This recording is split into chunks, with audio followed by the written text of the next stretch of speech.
So thank you for doing this again. I'll say thank Yeah. you a million times. But so I think what we can do is I'll go through like a couple of things here. Like one, let's talk about quickly the new gym, right? Because that sounds like it's something, top of mind.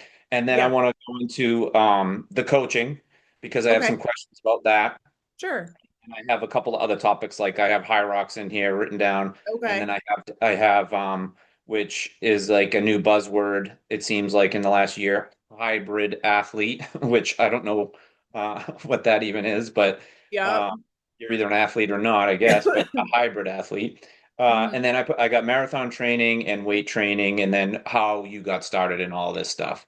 So Cool. I love it. yeah, so if you want to share like the whole like new gym um thing, and then we'll just go through the coaching and stuff like that. Okay. Yeah, sounds good. Um, yeah, so I live in Denver, Colorado, and basically I've been a personal trainer, running coach, sports performance coach for a while, like a decade. And back during COVID, I ended up switching gyms. Um to run my business out of. So I have an LLC where I, do my personal training out of, my run coaching, and I switched gyms after, everybody was shut down due to COVID, and started at this little gym outside of Denver, and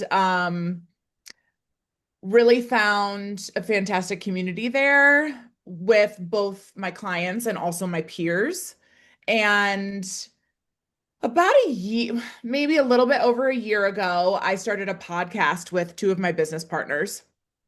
And there was one day where we were sitting down to record, and the three of us were talking about expanding the gym and what that would look like. And we were starting to really get a little bit too big for our britches. Like the space that we currently, or at the time, that the space that we were in was just, yeah, it was, 5 p.m. It was getting really crowded. Yeah. And it was about, 3,700 square feet. And yeah, we were just talking about, okay, do we want to open an additional space? Do we want to expand this space? And literally, like 2 months later, the people who were leasing space directly next to us, which was a t-shirt printing company, a print press, they ended up getting evicted. And it was like, it literally like fell into our laps. Yeah. And we kind of looked at each other and we were like, if we don't take over this space, like this is just, that's silly, you know? So, needless to say, we kind of, like all met and talked about it. And the owner at the time, who was still one of our owners, we ended up chit-chatting and discussed that I would buy in as an owner and kind of fund the expansion. And yeah, so now it's he and I that are the two owners. He still is primary owner, and it's been a labor of love over the last year, but we opened to the public yesterday. So Awesome.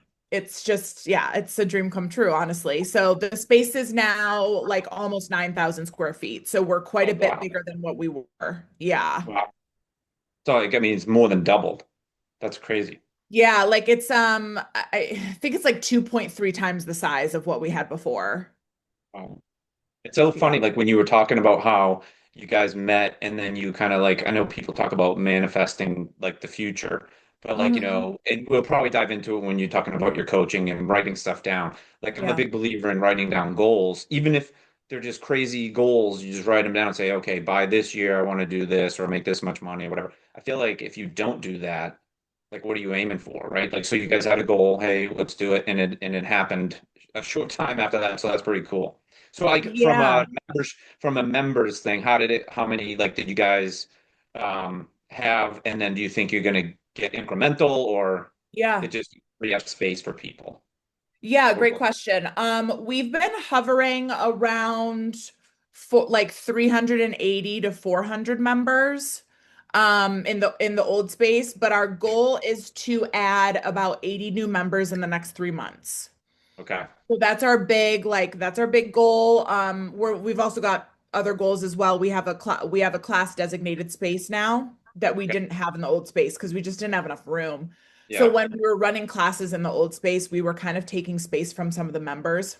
Yeah. And fortunately, we don't have to do that now. We have a class designated space at the back of the gym. So our goal is to create like an hourly class schedule. So we'll get some, some extra revenue from that. I also put in a sauna. So now we have a sauna. And so that'll bring, not only like clientele, because we get phone calls every week where people are like, because I think recovery modalities are so big right now. Yeah. And so they're becoming more and more common within gyms. So I Yeah. almost think it's like you're leaving revenue on the table and leaving opportunity on the table if you don't, if you don't have some sort of recovery modality in your gym. So we have a sauna now too, and yeah. So we're offering we're renting space to practitioners like physical therapists and chiropractors and stuff like that as well. Yeah, let's talk about that for a second because I feel like, there's always trends in anything like physical, Yeah. like, used to be okay, well, how much can you bench? How much can you squat? Then it became like functional lifting for runners, like what are you doing? Then I didn't learn this till I was later on in my career with running was like I had no balance. Like I was really off Oh, balance, and it caused all kinds of injuries. I had a back problem. I had scoliosis in my lower spine, all this crap. But in terms of trending, you saw in like the last 2 or 3 years, cold plunge and sauna. mhm. And then now there's like, it's like the fight between which one is good and which one's not. And like most recent to me, I've seen like the cold plunge is almost like detrimental to building muscle or weightlifting. Oh, that's what I've heard, right? But I have a Yeah. sauna here. I bought a sauna probably 5 years Okay. ago, and I'm in there almost every day, and I Yeah. absolutely love it. It's almost like when you like get hurt, do you ice it or do you use heat? Right? Like that kind of thing. Very much so. Yeah. And I've been using heat forever. I started, high school football, it was ice. College football, it was ice. But now it's like heat is better than ice.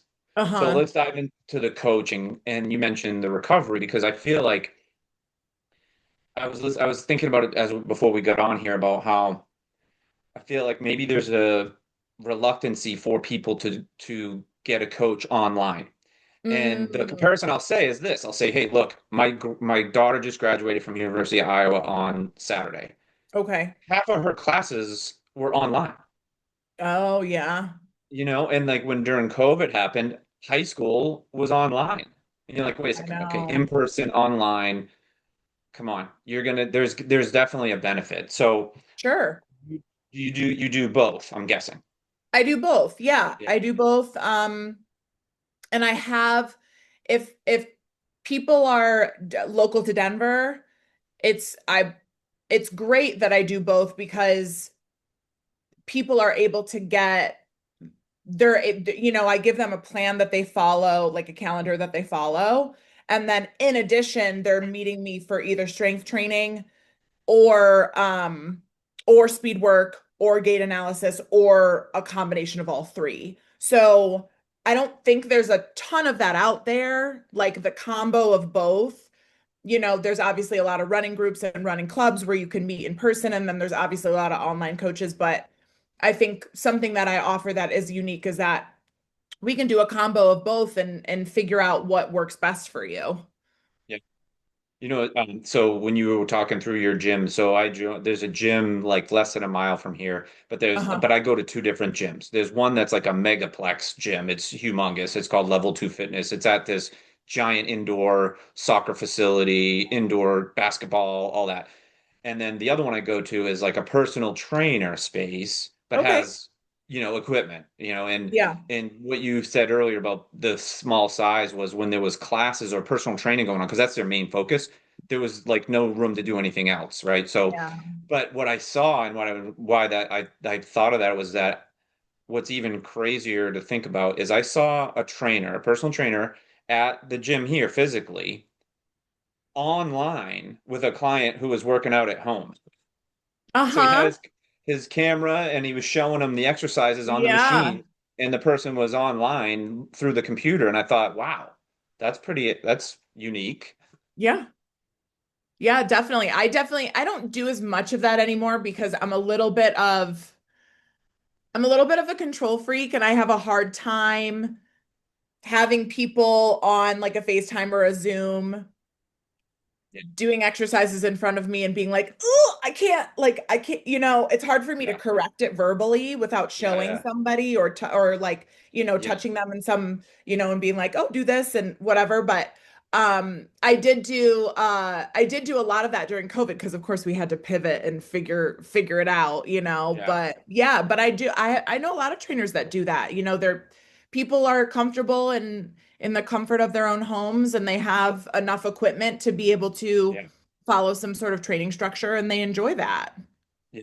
And I think that for me, and you have it in your Instagram where you talk about why they should a person should choose you to coach. And the Uh-huh. one thing that stuck out to me, and I've said it all along, is accountability. Because like Mhm. anyone that runs or is training for something, you have the ability to do it, right? Like you could follow it Yeah. on a piece of paper or whatever. But to me, I feel like the accountability of a trainer, either in person or online, is really the difference maker. Because to me, if I go to the gym and I have a workout, am I going to push myself to do the workout if I'm by myself, or if there's a coach saying, "Hey, you got to do 10 reps or 8 reps." I feel like that accountability is a huge factor in this. Yeah. Oh, absolutely. Absolutely. And even, you know, as a coach, I have a coach. Yeah, Like I know a ton about the sport, but the accountability factor comes in for me too. Not that I won't go out and run because I will, but I might shy away from those workouts that I don't really like, but I know yeah, I need to yeah. do, Speed work. . Yeah. The 800s on the track, I'm like, I haven't done those in a year, but I know they're necessary, right? It's like the Yeah. avoidance. That's the one I don't like doing. Yeah. Um, so in terms of like, hey, like you could go to a restaurant, have a bad experience. You could go to a good restaurant and have a great experience. It's similar, I'd say. So I had at one point, I did do an online coach for running, Okay. and it didn't go great. And I'll Oh, tell you okay. why. It was the amount of time that the person was like supposed to be coaching me, and Yeah. it was like through the like phone or online. I don't even Sure. remember what it was. It was in 2015, and it felt like I was bugging him. You know what I mean? Like he was either in like a Starbucks and there's like stuff going on, and I was like, wait a second. I'm like, wait a minute. I'm paying you. It should be like 100% your attention. And the Yeah. workouts were just kind of like I could have downloaded them off online anyway. It was just Uh, I didn't have a great experience, but I'm sure. sure that you've got multiple clients and new clients and everything like that that you're creating a better experience for. Like, Yeah. I mean, I would hope so. yeah, I have been doing this for a while and you learn as you go, right? Like I'll be the first to admit that I certainly made mistakes at the beginning.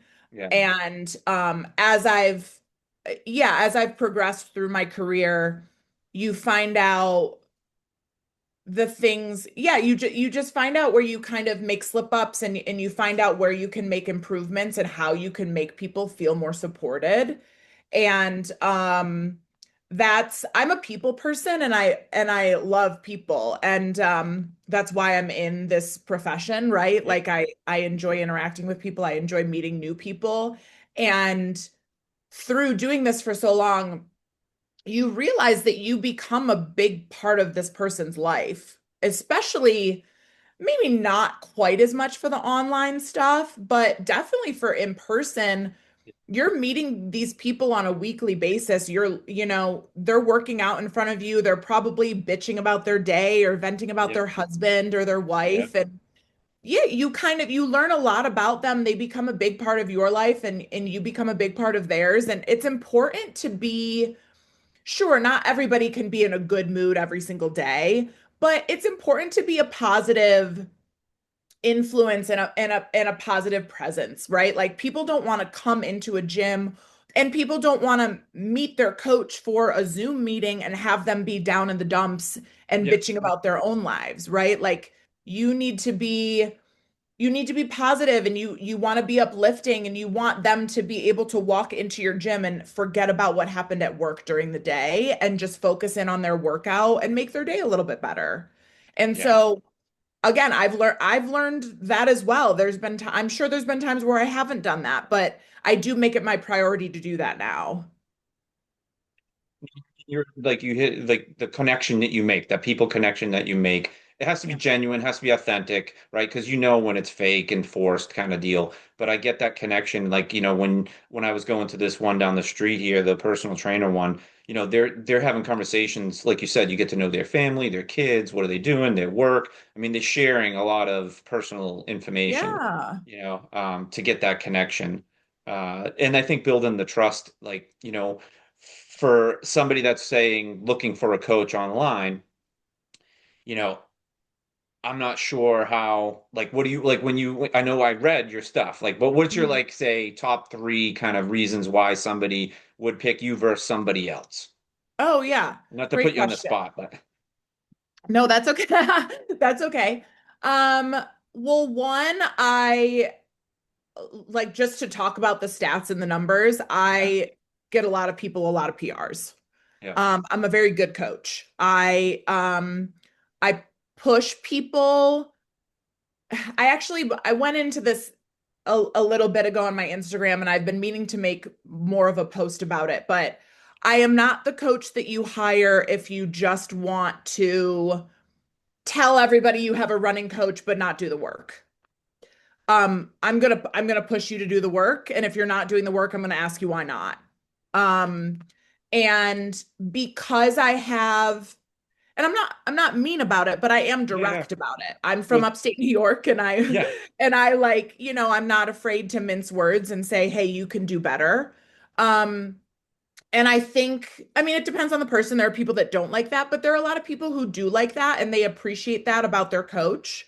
And I would say that's one of the number one reasons why you hire me is you know that I'm going to make you better and I'm going to hold yeah, you accountable to that. And I've had a lot of my athletes say, like, thank you for pushing me. I never thought a year ago I would be running these workouts or I would be running these times or yeah, I've cut down my marathon time by 40 minutes and I never thought ever I would be able to hit these times and I never thought I would qualify for Boston and I never thought I'd run a sub 3 marathon, right? Like that's why you hire me, I think. I also do really appreciate my connections with my athletes. I think what's the phrase that people use? Like people won't remember what you did for them, but they'll remember how you made them feel. yeah, And like I want everybody to feel like they're like kind of what you said. They're I'm listening to them and I'm yeah, setting time aside from that for them and I'm prioritizing them. And then yeah, I would just say my knowledge as well. yeah, I beyond just my knowledge of workouts and speed and things like that with regard to running, I also have so much knowledge about strength training for runners and what kinds of things are important to include in a running strength training plan and why. And then on top of that, I'm a gait analysis specialist. So when my athletes come to me, whether they're in person or online, and they say, hey, I'm having this injury, or, I don't, I think there's something off about my form, I'm able to give them some very good feedback about that. Whether they send me a video of them doing something and running and I can take a look at it, or we can talk about their shoe wear and we can talk about their pronation versus supination versus, mhm, okay, are your glutes engaging? What are you doing with your arms? How's your posture? Right? Like there's so much more that I can talk to them about beyond yeah, just what does your speed work look like? yeah. It's funny, like one of the big, I don't know, topics of like gait and all that, but it's like toe strike, heel strike. And I don't know if you Yeah. saw recently, but the guy that just broke 2 hours was a heel striker. And it was Mm-hmm. like they showed a picture of his foot hitting the ground and they're like, okay, stop telling me I'm a heel striker and I need to do something different. Uh, Yeah, that there is some argument there within the community. I hope that most people at this point recognize that heel striking is not a bad thing if you land directly under your body, under your center of yeah. gravity. If you're throwing your foot out and you're heel striking in front of your center of gravity and you're Yeah. overstriding, that's where it Yeah. becomes an issue. Yeah. Yeah, yeah, yeah. I know. It's hard to like. There was a video the other day I saw, and I saw this on like it might have been like MythBusters, like a long time ago, when they did an analysis on like it's the force that you put down is actually the force that's propelling you forward, and people like Uh-huh. can't even comprehend that. They're like, wait a minute. So the harder I hit the ground, like underneath, like you said, properly, the faster you're going to go forward. I know we're talking turnover and all the other stuff that comes into play, but it's not the Sure. push. It's not that push that you think. It's really the landing straight down. And they had like a robot do it, and they had a human do it, and it Uh, was like showed that the more force down on the ground, like you said, under your body, the faster you're going to go forward. So I yeah. have this. This is probably a pretty good place to turn into like you mentioned your knowledge of gait analysis. So like, Yeah. what's your background? Like, what did you grow up Yeah. doing in sports or running and all that? Yeah, totally. I grew up playing soccer, which I think a lot of people did. I played soccer until I was a sophomore in high school. And I started, okay, so funny story. So when I was in intermediate school, middle school, we would have like, we didn't have a formal track team, right? Because we were like a little bit too young for that. So that was like fourth grade, fifth grade, sixth grade. And but we would have these like field days at the end of the Yeah. year, right? Yep. And you'd have all these races and competitions, right? So, and remember I would run in this, at the end of field day, you'd have a mile run, and I'd do it, and I'd always beat all the boys. And I after doing that for a few years and just really enjoying the way I felt when I would run, my best friend at the time lived like a mile and a half away from me. I grew up in very rural upstate New York on a farm. We had like I lived on 40 acres, and there was all this land that I could run on, and my dad would mow this path for me so I could run. And so when around like fifth and sixth grade, when I would go over to her house after school, I had a little like Walmart Timex watch, and I'd time myself. So I'd like it rather than having my mom drive me to her house, I'd get out there and have my watch, and I'd say, okay, how fast can I run to her house today? Um, and yeah, so I did that, and then come seventh grade, I joined track, modified track. And did modified track for seventh and eighth grade, broke a bunch of school records. And then, but I was still playing soccer in the fall. So like fall season would have been cross country, Yep. but I was like, still loved soccer, but I wasn't very good at soccer. The only reason I was relatively good was because I could run. Like my Yeah. skill wasn't really there. So freshman year of high school, I'm playing soccer, and the cross country coaches start coming to my soccer games. And they're like, you're second string in soccer, but but Yeah. you could be really good in cross country. So anyway, needless to say, I ended up transitioning into cross country my sophomore year of high school. And yeah, so I did track and cross country the rest of high school, went to college for it. Unfortunately, got injured immediately. I had compartment syndrome, which isn't, the most common thing for a runner to get, but had to get surgery. Went to Mhm. Providence College for the first year, had to get surgery literally in October. Was out the rest of the year, transferred to a Division III college in upstate New York, had I tore one of my planters, had chronic plantar fasciitis, didn't really run in college. Also had like a lot of like mental health stuff going on, to be completely frank. And then graduated college and started running post collegiately with a group in upstate New York, and then moved out to Colorado and continued running post collegiately, got pretty competitive, started trying for the Olympic trials marathon qualifier, and that's kind of my running career. And then through all of that, I just realized like in college, we were told to go to the weight room, but we were given no guidance, right? Like it was go to the weight room, do push-ups, do core, that's it. And then I just kept getting injured, and at the time too, it was so I think it's better now. I think certainly it's probably always going to be a bit of an issue, but it was, you had to be as skinny as you could be if you were a distance runner, right? So you're like the skinnier you are, the faster you're going to Yeah. run, which I unfortunately think led to a lot of injuries, especially for women. And so anyway, I graduated college and on a whim got my personal training certification and just almost used myself as a guinea pig with regard to the strength training for runners in particular. And I was like, okay, running is a single leg sport. I'm going to work a lot on single leg strength. What kind of things do I think are best for runners?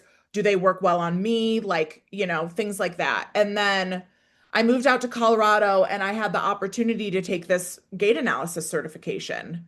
And I just as somebody who had been a soccer player, I was so used to running like this, right? So I like had to every time I went out for a run, I had to try to concentrate on my arms because I was so used to elbowing people out of the way. And so that and also I had been a heavy heel striker and overstrider when I was younger, and I ended up transitioning into a midfoot striker. And I had heel foot striker, and I had, taken time to do that and taught myself how to do that. And I just thought it was like a really cool thing, and it could be something that I could contribute to the community. And it's really where my passion lies because it's a lot of it's a challenge, as somebody who I started working with general population people when I initially started as a personal trainer.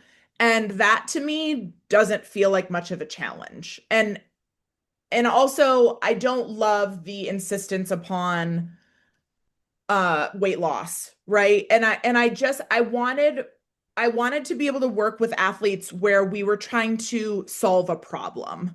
And that's how I feel about the gait analysis. Like I'm spending 3 hours with you trying to solve a problem, whether it's you're getting injured, whether it's you feel like you're not your speed is somewhat compromised because of your form or whatever it may be, or your pelvic floor is hurting at the end of a long run. Like let's figure it Yeah. out. Let's figure out why Yeah. that's happening. Yeah. Um, I wrote down a bunch of notes. I was talking, so in terms of the gait analysis, do you know the coach Jack Daniels? I think he Oh, just passed he away. was one So, of he was one of my mentors in high school. okay, so there you Yeah. go. So there was a video that just resurfaced, and he was talking about, he's like, there's no runner that has ever made an Olympic team in any running event that had a less than 180 turnover. Like nobody in history. He went through the whole thing. And so like for if I'm me and you're saying, hey, your gate is the gate analysis going to try to correct the turnover too? Mhm. Like, you know what I Yeah. mean? Like a combination of all of it. Like if I had a bad if I was overextending versus, whatever, or I was maybe not enough or whatever, how do they connect? Let me ask you that. That's what I was getting at, is how do they connect? Yeah. Yes, that is one thing that we absolutely concentrate on. It's a tool in the toolbox, right? So like Uh, if you're coming to me and your cadence is 160 steps per minute, am I yep. going to get you to 180 in one session? No. Yeah, Are yeah, you yeah. ever going to get to 180? Probably not, right? Can we make it a goal to get you to 170? Sure, absolutely, right? Especially after several months of practicing it. Um, so the reason why that's important is because the amount of the chance for injury increases with the amount of time you spend on the ground. Okay. So that makes sense. The Yeah. impact that you make with the ground is going to, if your impact is higher, it's going to increase your chance for injury.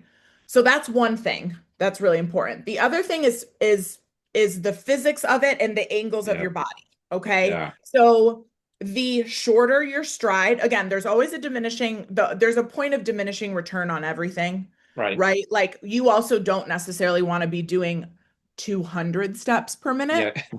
That's a little bit too fast because that also means that your stride may not be long enough. So there's this happy medium between the length of your stride and the speed of your stride, the turnover of your stride, right? Yeah. So if you're that you want, there's something called knee drive and heel recovery. And that so what that is your knee drive is, how high is my knee driving up within my stride cycle, and how high is my heel coming to recover Yep. by my butt, right? And the higher those are, aka the less the angle is. So if you're looking at the angle of your knee, Yeah. right? Like you want it to be smaller, not bigger. The better you're positioning yourself to be able to make contact with the ground directly under your center of gravity and then Yeah. get yourself back up off the ground quickly. Yeah. So that's why that matters. And now I just a light went off and said I need a coach. Because like I mean it's just I mean I like I said I tried it. I did have a coach at one point. I never ran like cross country or track Yeah. or anything. I didn't start running till I was like 30 years old or something. Okay. But the other thing I wrote down, not to change the subject completely, but I wrote down Mary Kane because you had mentioned weight and especially for a woman, right? And I mean, I Yeah. try not to be too heavy. I know that I can get faster when I'm like lighter. That's Sure. just a thing. It's But I physics. also lift weights, and then I just started taking creatine like 3 months ago, Love and I was it. like, oh my, yeah, but I'm telling you, I gained probably 7 pounds like from the creatine because I didn't stop lifting. So I started Yeah. lifting and I'm retaining this You're water retaining and I'm water. like, Yeah. yeah, yeah. And I mean it was like scaring me and I'm like, oh, I've tried it before and I'm like, I gotta stop taking it. I can't keep gaining weight, but Don't stop taking it. I'm telling you, it's very good for you. no, I'm only doing the minimum. I'm doing like five Like the grams. Yeah, yeah, 5 grams a in the day. Yeah. morning and that's it. And I feel like maybe it is helping in terms of, not feeling as like if I do high mileage week, I'm not feeling as tired, you know. Good. I think Yeah. another thing I wanted to talk about with the strength training, and I know we're talking about gait, but now I'm going to switch to strength, was that Sure. like for me, running, I was always afraid, like, I don't want to do squats today because I'm doing this tomorrow. Like the Uh-huh. timing of when you're doing it, right? But I've found that I got hurt. I hurt my foot, and then I started doing the single leg stuff, the balance, Good. I mean, it's been like eye-opening and changed my running completely. And now I'm Okay. not afraid to do all that stuff, even though I have a long run the next day or like a speed workout or something like that. So, what are your thoughts on, getting people over that fact that like, hey, all you do is run? Yeah. You can do Yeah. that, but your chances of getting injured or being down go up if you're not doing any of this other stuff. Well, with regard to the scheduling of it, I Yeah. think that's one thing. That's probably the first thing you've got to talk to people about is, okay, let's take a look at your training schedule Mhm. and let's make sure that we are doing the strength training at times that aren't going to affect your long runs and your speed workouts. The other thing to remind people is you're going to be really sore initially, but it's not going to last forever. This is Yeah. a new stimulus for your body. And so initially, yeah, first 2 to 3 weeks, you might feel pretty sore, but as you continue to strength train, you're not going to feel as sore the next day. So don't let it scare you, the fact that you're Yeah. getting sore these first couple times, because that will not last forever. So those are the two things I try to like make sure that I mention when I talk to people about it. Yeah. Sure if you follow any of the ultra stuff, but most recent that there's like this shift from, and we're gonna talk about high rocks, like Yeah. CrossFit to high rocks. Yeah. There's been a shift, and it's slowly happened over time, but now ultras, backyard ultra has become the thing. And why I'm Nah. talking about it is because I had this guy on the podcast. He was my actual like second guest ever. His name is Mark Dowdle, and Mark is lives in Minnesota, but he won the BPN Go One More Backyard Ultra Oh, that okay. in Awesome. Texas. Okay, yeah. And what I'm getting to is that he posts all his workouts and he lifts like a maniac. Like he does Yeah. like ridiculous. Like he showed a video one day. He had, I mean, I don't recommend doing this right off the bat, but he had like 225 on the barbell and he was doing lunges like across Wow. the field. And I was like, all right. And he does like split leg Bulgarian squats. And I mean, the point is that here's a guy that he started out as a runner. He played lacrosse and football and all that, but he knows the importance of strength training for running. Yes, And yes, and I absolutely. feel like that's the challenge that like a lot of these like good runners don't lift. And I don't always say that you should or shouldn't, but just think if you did how much better you would be if you did. No, totally. And I do think fortunately that, now that it's 2026 and the thing is a lot of these areas of study have not been studied for a very long time. Even like nutrition, it really hasn't been studied for very long. So what that means is that every year we learn more and more. And fortunately, I do think we are learning that it is that a strength training is incredibly important and also that we need to leave the whole bulking as a runner is Yeah. bad. Like we need Yeah, to yeah, just yeah. leave that in the past because you're not really like if you are running 50 miles a week, 80 miles a week, whatever the hell it is, you're going to have a really hard time bulking. But what running does do is it does eat your muscle. So if you are not trying to at the least maintain your muscle mass through strength training as a runner, you are going to be losing a lot of your muscle mass, which in a lot of cases can lead to injury, right? And or even like let's go back to talking about like smaller is better. Smaller is better if we're not talking about muscle. If you're replacing Yeah. some of your fat with Yeah. muscle, So body that composition matters 100%. it Yeah. absolutely matters. It's going to Yeah. make you a stronger and faster runner. There's a reason why, as runners, we do a lot of explosive movement.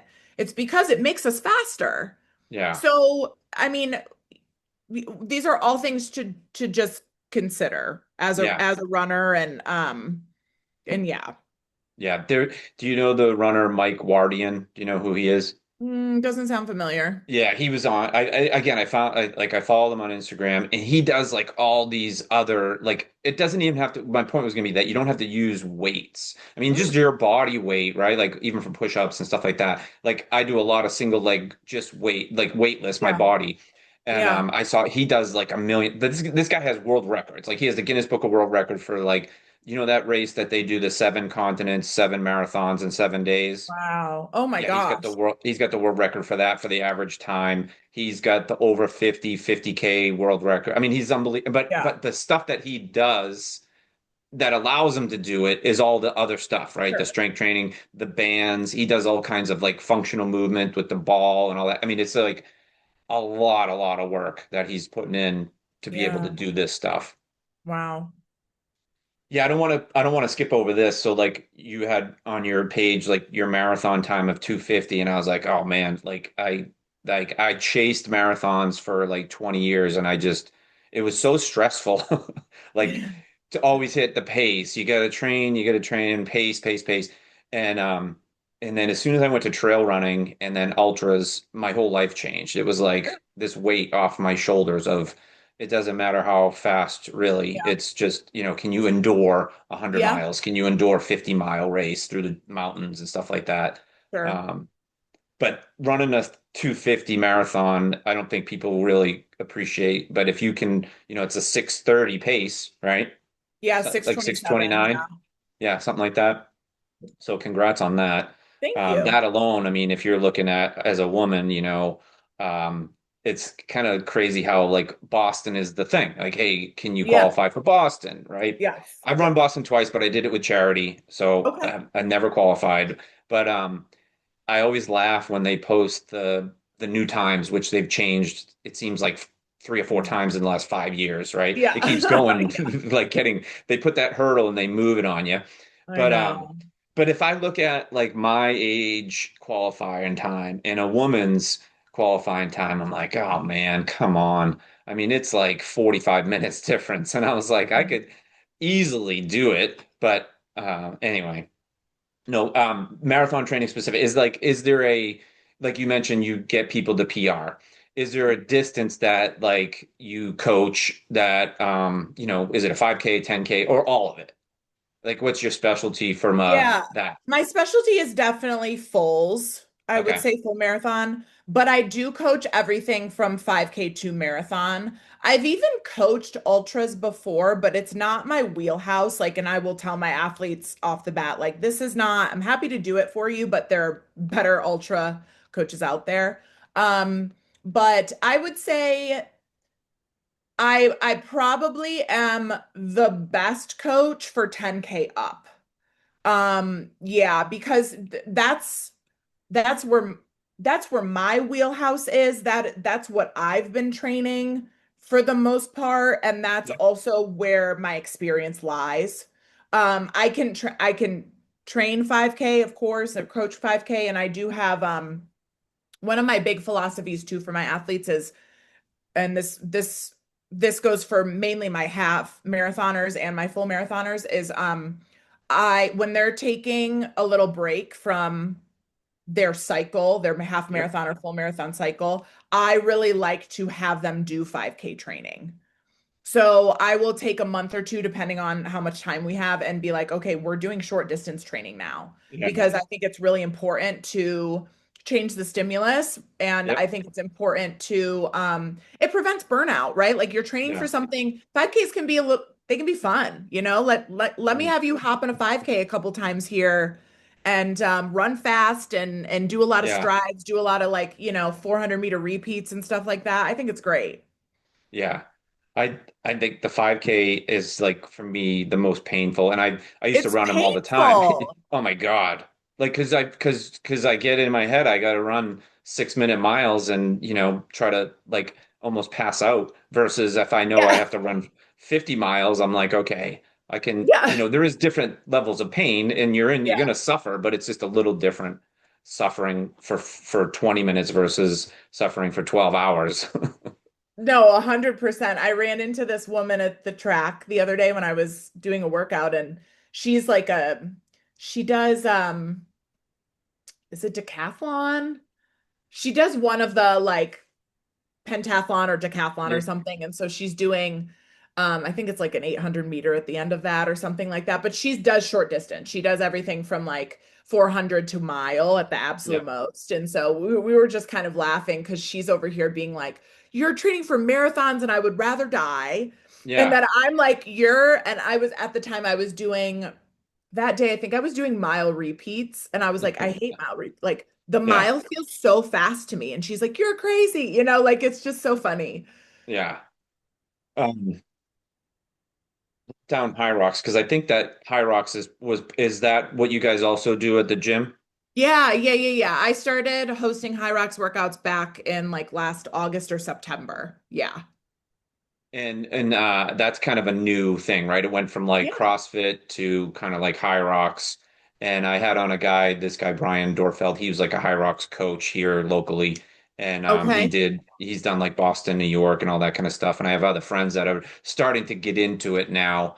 But that's a lot different than running, right? Like Yeah. running coaching. It's It uh, is. It like is. totally different. And I feel like I would probably fail miserably if I just said, I'm going to go enter a High Rocks tomorrow. Yeah. Um, because I heard what you have to do. And I'm like, that just sounds kind of miserable. I have a rowing machine, I've got a treadmill, a rower, and I just started rowing again. And, I don't know if you'd never rowed on a rower, like the Concept 2 rower, it is super hard. I mean, like a 2,000 meter row, you're like, you can't Oh, even well, breathe. I know it's brutal. Yeah. Yeah. Uh-huh.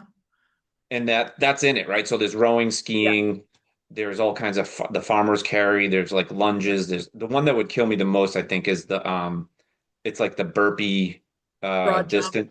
Yeah. Oh my God. I can't imagine that. The hardest, in my opinion, because it's also the last event, so you're The wall exhausted, ball. 100 wall balls. Yeah.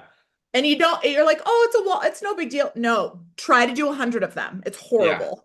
right. And I know that it was like I started following like a lot of people that do it, and there was like this thing where it's new, so like to get volunteers and then judges, right? So like the complaint was that there'd be 10 judges for those wall balls, and one of them would be judging good, one of them would be like not even really paying attention and like Yeah, bending your knees and throwing it the height and all that. So like I there have was all heard this that. controversy about like who was doing it right and who was cheating-ish. Yeah. Um, I said it earlier, but like this thing now is like the hybrid athlete, and we kind of touched on it a lot, right? Because we talked about building muscle, the body composition, and Yeah. like there's this big thing online, this fight between like how can these guys be that jacked up and be that fast, or be that jacked up and that run 50 miles or 100 miles, and they're Yeah. like they must be using PEDs and all this crap, and I don't know. So do you know Cam Hanes? Do you know who he Oh is? yeah. Yeah, Hmm. so Cam, to see the thing with this Sage candidate, how they're fighting over, I don't know if you saw that, Oh no, I haven't seen that.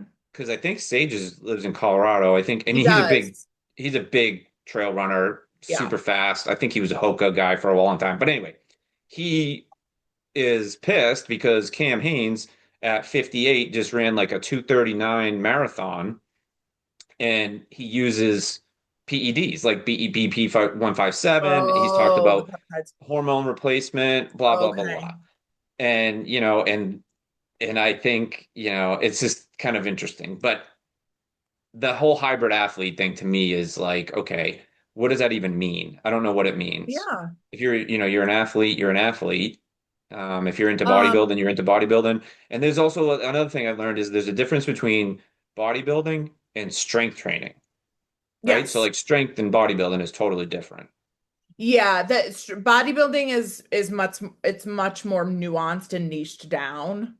But a hybrid athlete Yeah. is an athlete. I mean, I think the way most people utilize it these days, utilize the term, especially on social media, would be an athlete who can run well and can lift some good weight.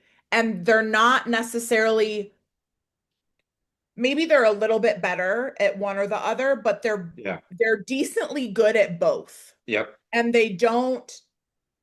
they're not only like, I would even call myself more of a hybrid athlete right now, Mhm. just because I've been injured for 2 years and I can't marathon.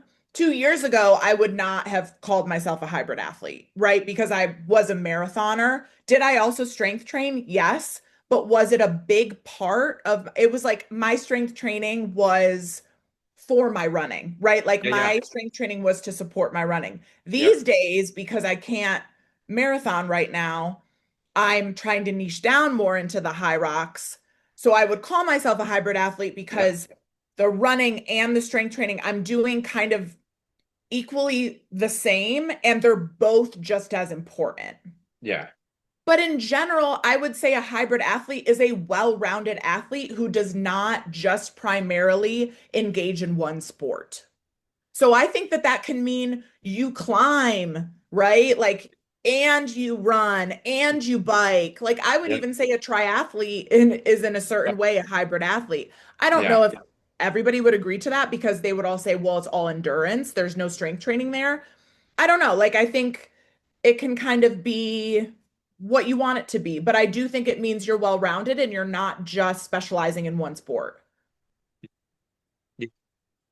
Like at like I'd say Bo Jackson was probably a good example, like Deion Sanders. But even like a Tom Brady, who was like, say the best football player ever, he also Yeah. played four sports, right?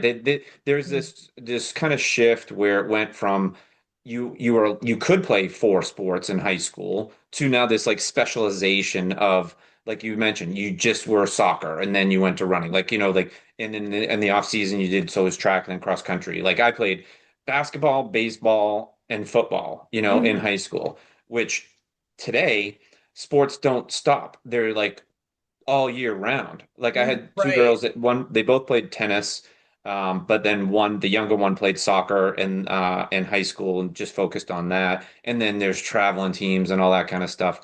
Yeah.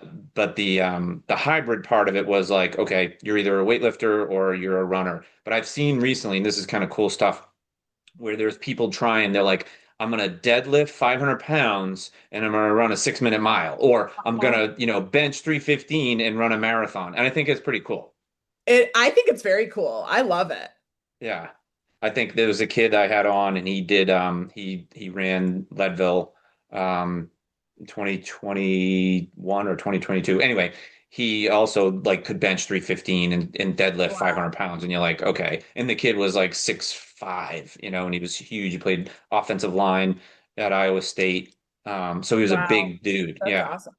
Yeah. Yeah, it Um, just lends itself to the fact that like n this whole obsession with being a certain body type for a certain sport, like it doesn't have to, that doesn't have to exist. We can all look all sorts of different ways and do all sorts of different things to support our sport. And like, yeah. why are people judging it? It doesn't, I get comments all the time. People meet me and I tell them I'm a marathoner and they always make judgments about my body and I'm like you don't need to do that. Like Yeah, right. I strength train maybe more than most marathoners, but like it gives me a leg up in my opinion. I run a 250 which is faster than the majority of the Oh population, so yeah, like tell me I'm doing absolutely. something wrong.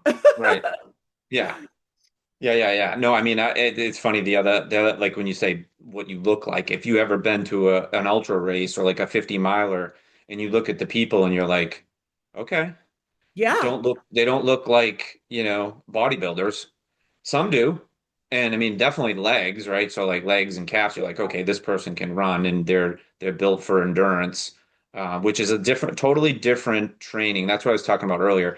Mentally, like speed and marathons was like a totally different training than an ultra, right? Like if my long Yeah. runs, and I think it's what's the girl? She was a marathon. She came in Molly Side. Have you ever follow her? Mhm. You follow her? I Oh mean, God, I love her. Yeah, she's yeah, great. she's unbelievable. And like I try to tell the guys I run with that they're running their long runs too fast and they just still don't listen because she can run. What's her marathon? She came in third, right, in the trials. Yeah, But she's anyway, super fast. low 220s. Yeah. And that pace is what, 5:45 or something like that? Yeah. Five, right? But her long runs are sometimes 9 minute miles. And you're like, Mm. that makes sense. Give your That's how the body time Kenyans to train. I recover. mean, the Kenyans, they shuffle their easy runs. Like, Yeah. and you're like, yeah, you're running nine. And these are men and women who are, yeah, they're running a 220 marathon. They're maybe even running a 215 or a 210. And they're Yeah. running their long runs at 9:30 pace. And you're like, okay, Yeah. but you're telling me you can't do that and you run a 4 hour marathon? Like, calm down. Right. Right.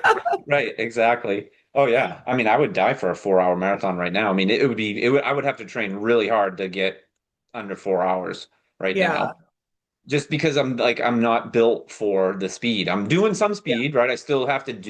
I'll throw in some 6 minute something miles every once in a while, but mainly most recently it's just been about logging miles. I just did a 50 miler 3 weeks ago that had Okay. like 7,000 feet of gain. It was a monster. Damn. Um, so in terms of, we talked about the hybrid athlete, we talked about high rocks, we talked about marathon training. Oh, that's what I was going to ask you. So if somebody, how do you do the online thing? Is it by month? Do you give 90 days? Is it a 16-week marathon train? So like you have all Yeah, different programs. Just go through like kind of what the people could say, hey, I want to use you as a coach for my sure. next marathon in October. Here's the Yeah. plan. Yeah, no, great question. So I make all my plans individually for the person. I don't have any currently. I mean, I might end up posting some stuff on my website at some point, but I don't have like an arbitrary plan that, oh, here's a 16-week marathon plan. I don't offer that right now. So all my plans are individual to the person. I do ask for a 4 month commitment from everybody. Um, depends on the person. Like if somebody is training for a marathon and they have a lot of base Yeah. built up, I think Yeah. 4 months is fine. If somebody does not, I would love to have them, have a 5 month build up. Mhm. Um, But yeah, so it's just you follow. I make my plans. It depend. I have a couple different tiers. So my highest tier, I make people's plans on a weekly basis. So they get like unlimited flexibility with their plan, anytime they need changes and communication and everything, I'm always there. That's my higher tier. They get my phone number, they get check-in calls every month, they get race strategy calls, they get race recap calls, and they get weekly check-in emails. And then my lower tier, they get monthly plans. So I make their plan out for typically 3 weeks to 4 weeks. And they just don't get as many changes and they don't get my phone number, but they do get check-in emails from me twice monthly. And we just chat over email. So it's not texting and it's not a voice call, like a face-to-face Zoom call or anything like that, but they do, we still talk about what's their strategy going into their race, like how'd this race go? Let's talk about your fueling, let's talk about your shoes, and then Hmm. the software I use is V.02, which is Jack Daniel's software. And as my athlete, you can leave comments on every run, and I respond to those comments. And then every plan comes with a strength training plan because, as we That's what I was gonna know, ask. Okay. yeah, it's a priority to me. Everything is runner specific, a lot of plyometrics, a lot of single leg strength, a lot of agility, a lot of working through different planes of motion, a lot of core work, pelvic floor, foot strength, ankle strength. Yeah, all that good stuff. I have drills in there. So like some gait stuff like that. Yeah. Yeah. That's awesome. And in each level, is it like a one-time amount? Like you say, hey, this is this and this is this. There's like, is it that way, or do you get um is it depend? Meaning, I'm sorry, So say that like if again. I Like, say, hey, I wanna qualify for Boston and I'm gonna run yeah. Chicago in October and it's Yeah. May. So like Uh-huh. is it you say you don't have a cookie cutter like it's this, here's your 16 weeks. What Right. would it is there a cost though? I'm saying like is it Oh, my one level, two level is yeah. this and this? Yeah, yeah, yeah. So my Okay. my lower tier is 189 a month and my higher tier is 239 a month. So, Okay. and again, it's not dependent upon race or upon distance. It's more Okay. dependent upon how much accountability as the athlete do you need? How much communication from your coach? How much hand holding Yeah. are you looking for? Yeah. So that's more so what it's dependent upon. This just made me think of this. So there's a guy I just did a podcast. His name's Gavin Brown. He lives out there in Colorado, and I don't know if you've Okay. seen it yet, but Gavin, he's gonna run from like the southwest corner of Colorado to the Okay. northeast corner of Colorado. It's like Okay. 685 miles, Oh my gosh. and he's gonna try to do it in 14 days. And Okay. he's starting next month. But why I'm talking about it is because I was a manager of people for a long time, and whenever I would get a new employee, I'd say to them, "Hey, as a coach, mentor, leader, whatever manager, I would say, do you want to be asked to do something, or do you Mm. want to be told to do something?" Okay? No, really. I mean that makes a big difference, right? So Okay. if I have an employee that's like waiting to be told to do something, I should know, right? Versus asking them to do something and knowing they're going to do it if I ask. So when I was talking with Gavin online the other day, I was like, he's got all this support, right? So people are all like getting behind him. They want him to succeed. He's raising money for charity and all that. And I was like, what motivates you more? Your people that are saying how great you are, or Mm, the naysayers who are saying you can't you do it? can't do it. Yeah.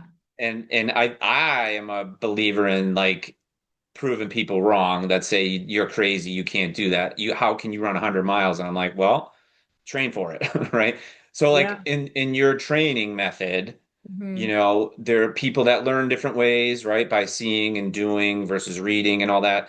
But motivational, like, because to me, that's what I would want is somebody to hold me accountable, but also to keep me motivated. And you can Yeah. motivate by treats or you can motivate by the stick, right? Like, what is Yeah. your style? It depends, right? I guess on the people. Well, I'm definitely more of an encouraging coach Okay. than telling somebody they can't do something or kind of yelling at them. And so I don't No, I don't no. do that, but I will say that I don't give um I I don't give good jobs if you don't deserve it. Yeah, yeah, yeah, yeah. So if Yeah. you're telling me like, oh, I went out and did this workout and I only finished 4 out of 6 reps, I'm gonna be like, okay. Like I'm not gonna be Yeah. like, good job. I'm gonna Yeah, be yeah, like, yeah, okay, yeah, well, yeah. hopefully, like what Yeah. happened? What Hmm. can we change about next time? Right. Yeah. Um, but I will say, like on the other hand, for example, I had actually just made a reel about him a couple days ago, but I had an athlete who ran London a couple weeks ago. Yeah, yeah. Hmm. And yeah, and he had a fantastic training cycle. He did everything he was supposed to do. I mean, he's great to coach. And then 5 weeks before the marathon, he started having Achilles issues. Yeah. Now, with that situation, he got so down on himself because he was so, I mean, like training for a Yeah. marathon it's not just training for a 5K where if you don't run a good 5K, you can run one the next weekend. With a Right. marathon, that's not how it is. You can run one in another 6 months. And so I could tell he was discouraged. I could tell he was really worried. And in a case like that, where I know somebody has put in the work and this is not their fault and it's just part of the sport, like I'm somebody who's going to text that person almost on a daily basis and say to them, this is why you're going to be okay. You have all of this aerobic fitness banked. We Yeah. are having you on the elliptical every day. You are doing elliptical workouts. I don't think this is going to interfere very much with your goal and your marathon. Sure, we might have to be flexible with it a little bit, but like I think that you are going to do fantastic still. Yeah. And I think I hope that people appreciate that about me, where I'm like, I'm going to try to assuage your fears a little bit because you have put the work in and you're going to be okay. And I'm going to tell you why you're going to be okay. And he did tell me, he was like, I really appreciated you doing that Yeah. because I was really in my head about this. And by you saying, this is why you're going to be okay, this is all the things that we've done. You've been to physical therapy twice a week. You're doing this. You're in here with me strength training. You're working on your calf strength, all this stuff. You're going to be okay. He was like, it helped me get out of my head and realize that I was doing exactly what I needed to do to have the success that I wanted to have. Yeah, no, I think that that's great advice, and I think that like you said, there's words of like the constant communication too. I've had Achilles issues, knock on wood, a long Uh-huh. time ago when I was, and I always whatever I had them and I got through it. But I had a coach when I was with team and training, and he said, look, if you are injured, right, not hurt where you can't run, but if you're injured and you think about it, it's gonna hurt, right? Like try not to think about your Achilles. And I'm like, that's easier said than done. Um, but I was gonna ask you shit. I was gonna ask you something about oh, earlier on when we were talking, you'd mentioned, like the person not like couch to 5K, but like the person that's, like hasn't run and then you're gonna train him for a marathon Yeah. and it's 8 weeks out or whatever, right? Like whatever. But Yeah. what I found is like that. So say somebody comes to you and says, my PR is 420 and I want to run a 250, Mm-hmm. right? Like to me, I'm thinking, okay, the person has a baseline, and then what's the delta? Like what can you think you can get them to? And I feel like the what you said earlier on was like you're better at like the tweaking somebody for maybe like a 15-minute goal versus an hour and change goal. Like it just seems like it would be impossible. But that baseline change seems like it's harder for someone that's running a 250 to get to 240 than it is for someone 4:30 to 3:30. You know what I mean? 100%. Yeah. It's Because very that different. 4:30 to 3:30 you could fix in 18 weeks or 16 Uh-huh. weeks.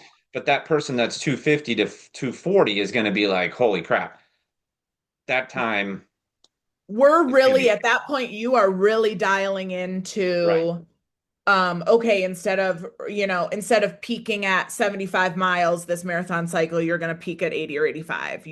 So like again, small incremental changes. Yeah. You were really looking at your fuel, right? Like you are writing down everything you're taking during your long runs. Yeah. You are telling me what you're eating the night before a long run. You are Yeah. like probably at that point, maybe even working with a nutritionist or a dietitian. Yeah. We're looking at your shoes. We're looking at how can we even tweak your strength training, right? Like maybe we need to be doing more explosive stuff. Looking at your interval training, do we need to be doing longer intervals? Maybe I add an additional interval to what we were doing last training cycle. Like just yeah, the tweaks get just they get very detailed at that Yeah. point in time. Yeah. I wrote down two things. One, I was going to ask you earlier about the data. You mentioned the VO2 dot. It's like a software, I guess. But I was Yeah. going to ask you about data. So like I've been a Garmin person since it was invented, I'll call it, right? Like I used Yeah. to have the Timex Ironman and you'd have to go and I'd drive with my car to figure out how many miles I was running.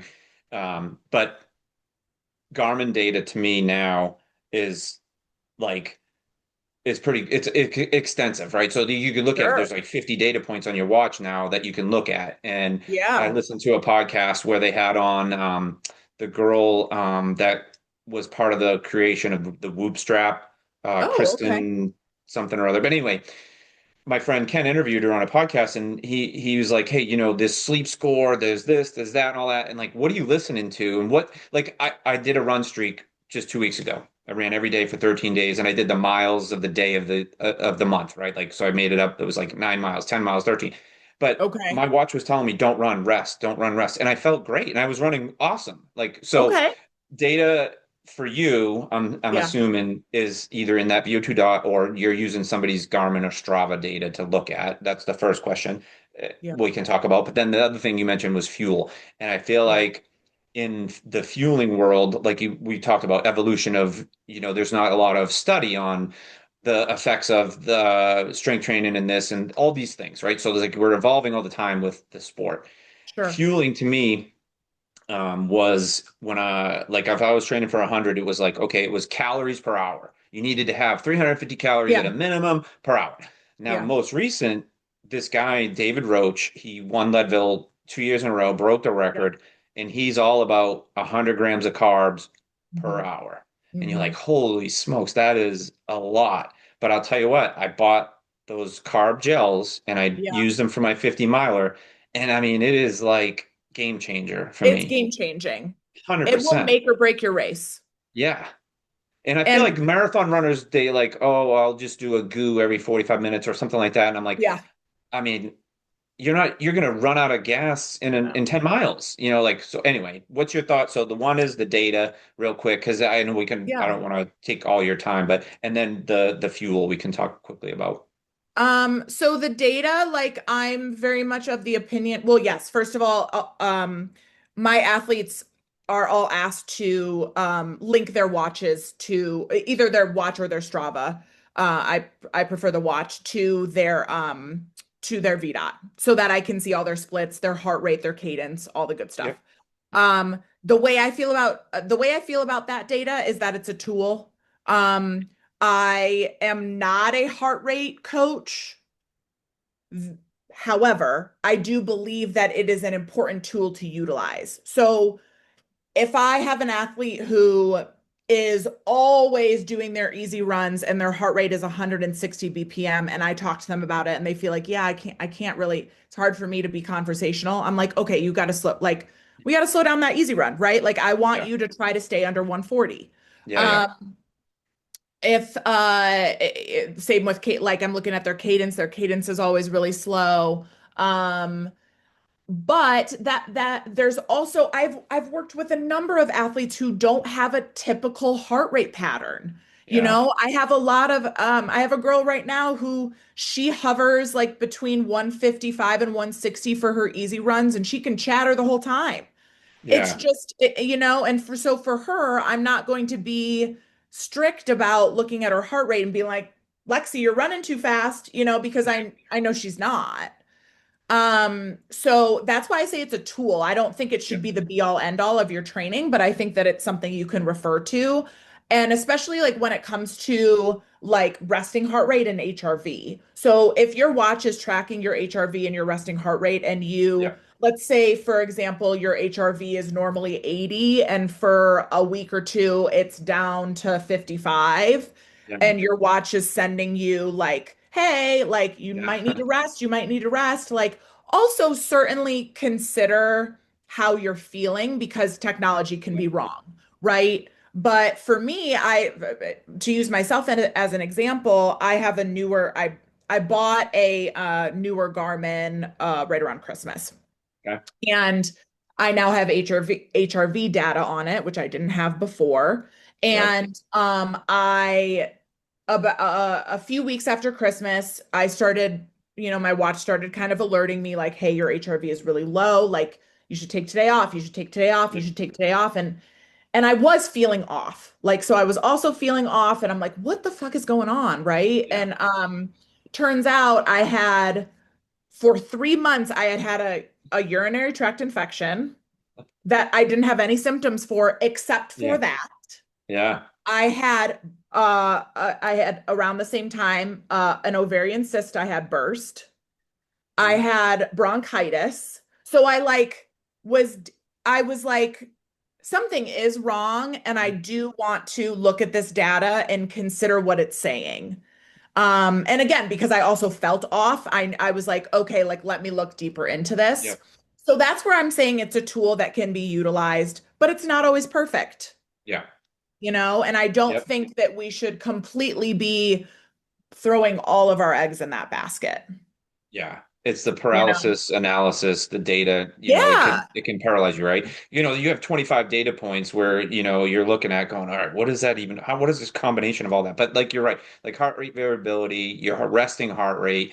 Like I remember my coach years ago would say if your resting heart rate when you wake up is over a certain amount, whatever, maybe you should take a day off, Yeah. whatever. Speaking of heart rate, though, there's another guy I keep mentioning people that I had on the podcast, but this guy, Phil Young, he's a local guy here. He owns a fleet feed out here. Okay. He came in second in the 100K national championships that were like a month ago, and his heart rate was like 125. The whole race. Yeah, Damn. That's I know. incredible. I know. Wow. I was like, what? I mean, it Yeah. takes me, I started to try and train heart rate when I started doing like longer distances and ultras because that is kind of what you want to do. You don't want to let that fire go, too high and you're Yeah. burning, your calories or whatever. And I try to like 135 and like I don't even know what my max is. I don't calculate any of that. I just do kind of on feel and like I feel okay or whatever. But I tried using that heart rate training and it helped in this last 50 I did. I think Okay. I kept my long runs slower than I would have. Yeah. Like if I see a 10 something, I'm like, oh my God, I can't do that. And I'm like, no, no, no. You're not going to run 10-minute miles on the trail. You're going to be running 13s or whatever. But on the Right. I road, it's just think different. more than anything else, rather than focusing in on one number from one day, I think it's important to track the patterns. Yeah. Right. Like I think Yep. I'm more of like that's kind of what I want to tell people is like track your pet again, A trend, if you're right? used You're to have trending. the trend, if you're Yeah. used to having a 40 resting heart rate and for a week it's at 50 and you're Yeah. also Yeah. kind of feeling off, maybe you're getting sick and you need Yeah. to pull Yeah. back a little bit. Yep. All right, Yeah. let's switch to fuel and your opinion Okay. on the fuel and like what have you done in the past to and what is like evolved and Yeah. is it the carbs and calories and all, what do you recommend like if they're Sure. you said you're monitoring their diet and everything like that. I mean, there's so much bad information out there, so much good information. It's like Yeah. what do I listen to? I mean, honestly, if you go to your doctor today and ask about nutrition, they have no idea. The regular I've doctor, whatever. But I mean, I anyway, could rant about that for, yeah, 50 minutes, honestly, yeah, but yeah, yeah, so it has certainly evolved. I would say when I first started coaching runners, it wasn't really something that I spent all that much time on, both with them and with myself. Like, I mean, I look back to the races that I did ten years ago, and I was not that it was not. a priority the way it should have been. But again, I do think we've, as a whole, as a community, Hmm. we've learned a lot more over the last 10 years. But yes, I have a certain number that I want my athletes to hit carb wise, when they're racing marathons and when they're training, during their long That's runs. huge. Yeah. It does depend on the person because some people are coming in with having never fueled. So I'm not gonna throw that person into 100 grams of carbs an hour. Like that's just their stomachs wouldn't be able to handle it. I have a lot of athletes that come to me that they don't fuel before they run, period. They never have. They fast, they Yeah. don't eat breakfast.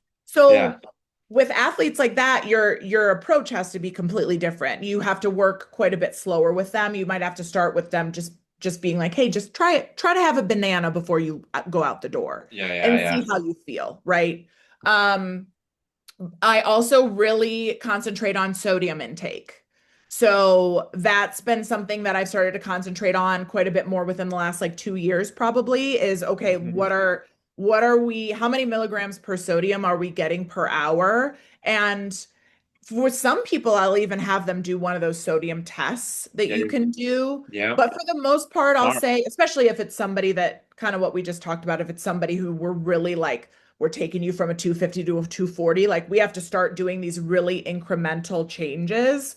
Yep. Um, but for the most part, I'll be like, do you feel like you're a heavier sweater? Do you feel like you're a salty sweater? If you wear a hat while you're running, is there like, Is it white? when you Yeah. take it off, is it Yeah. salty? Yep. But yeah, so we talk a lot about sodium. We talk a lot about, okay, how much liquid are you getting per hour in your long run and your marathon? I used to not worry as much about that stuff, but now I'm like, I want and again, it's everybody's choice, but I really like when my athletes run with a handheld during their marathon because I think it's so important. I think it's just so important. Like we talked about earlier, it can truly make or break your race. And if Hmm. you're picking up these stupid little paper cups and Yeah. half of it's go flying out Right. as you're Right. trying to drink it, you're not getting enough, period. Yeah. Yeah. No, it's funny. I had a picture that just popped up. I run Chicago Marathon like 9 times, and there was one year where when Fuel Belt came out. You remember when the Fuel Belt came Yeah, out? It had those sure. little things, and I have a Hmm. picture of me and with that Fuel Belt on, and I was like, I think it was probably mile 17 of that race. I just unclicked it and threw it into the stand. I was And like, that's what yeah, I do during my marathons is I have my hand held until about mile 18 or 20 and then I chuck it yeah, because I'm like I yeah, want to be free for the last 10K, but I want to, have prioritized my fuel up until yeah, yeah, then. And I'm still obviously stopping at aid stations after that, but like yeah. yeah. Yeah, it's funny. Like, we run. Well, there's a guy that we used to run with, and he didn't drink water. Like, we ran like a 50 miler, and he had like maybe one cup of water. I'm like, dude, if you did drink water, how much better you'd be, Yeah. right?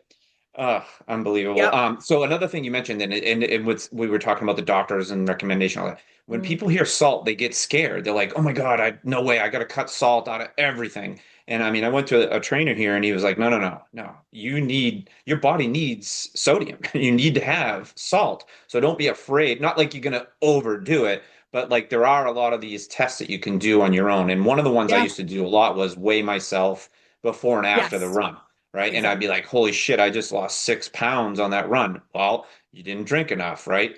And then what are you drinking, right? I've been drinking Tailwind for 10 years. Okay. I used to use Perpetuum, but Tailwind has been my go-to for 10 years, and I swear by it. It's like, the Yeah. calories, it's got the electrolytes and all that kind of stuff. And there's so many different things out there, Scratch and all these there's a million different supplements out there right now. So I guess with the line of the fueling, right? Like I use those carbs and everything. Are you recommending these supplements as well with your training?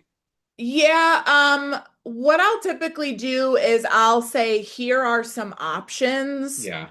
that seem to work well for my athletes. And if you haven't ever tried a certain like if you've never tried these supplements, here are some ones you can try.